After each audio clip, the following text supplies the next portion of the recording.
Welcome to This Is Country Edition, where I tell you about the values of a nutritional breakfast and you go get McDonald's anyway. Today we're talking about food.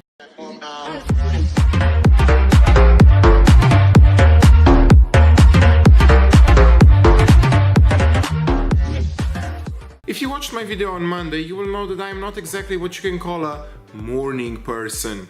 So if you can consider food after 1 p.m. to be breakfast, I guess we'll be fine for this video. Alright, breakfast time. Discounting their fast food options, Aussies really seem to enjoy their Weet-Bix and Nutri-Grain. Weet-Bix is what I can only describe as an in-between porridge and cereal, but neither really. It is usually eaten with milk, whether that milk is warm or cold does not matter, and Aussies also like to add honey or sugar to it. Meanwhile, Nutri-Grain is a cereal that enjoys the same level of popularity in Australia as cornflakes does in the USA. Bacon, eggs and toast can also be found on the menu, but usually that's more reserved for weekends than workdays. Vegemite also seems to be very popular over here, but it really seems to be one of those local delicacies that you had to grow up as a kid to enjoy, because I ain't eating that.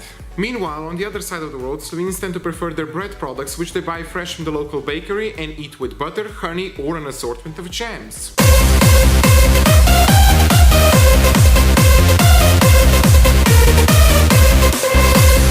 No, not those jams. These jams. I said jams. No, jams. The things you put on bread? Yeah, that's better.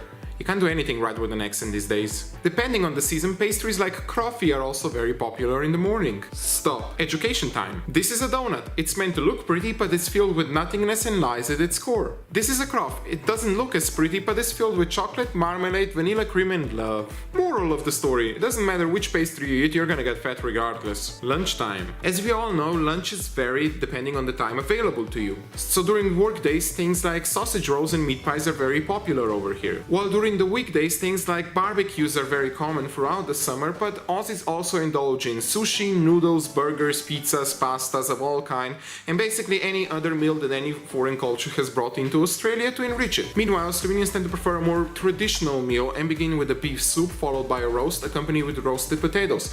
Mind you, the potatoes are prepared in a specific way and are extremely delicious. Of course, during work days this usually won't be possible, so Slovenes will settle for a simple sandwich that includes some of our favorite meats like poli and prosciutto.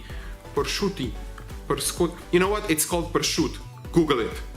Dinner time. Dinner is usually the main meal in Australia and will include such favorites as steaks, barbecued meats and soups, but if the Aussies are feeling especially patriotic, emu and kangaroo can also be found on the menu. It is also worth noting that seafood is very popular in Australia, even though the only way they seem to know how to make a fish is by deep frying it for some reason. This abundance of meat and seafood has led many Australians to combine the two, making dishes like this. I don't know what you are, but you confuse me about as much as you make me hungry. Dinner in Slovenia mainly depends on what we had for lunch, as we usually have one or the other as our main meal. So if we had a big lunch, we'll usually settle for something simple as cereal. Yeah, I know, cereal for dinner, we're anarchists. Or will be more like the lunch we missed and can include pasta, roasts, pizzas, fish, salads, you name it. Basically, us Slavs aren't too picky about what we really eat at night. I guess what you could say, both countries have a different approach when it comes to food. Both do tend to borrow from other cultures. So Australians tend to borrow from Britain, Asia and America, while the Slovenians tend to take their inspiration from Italy, Hungary, Austria and the Balkan regions. Before I end this video, let me leave you with a little nugget of wisdom.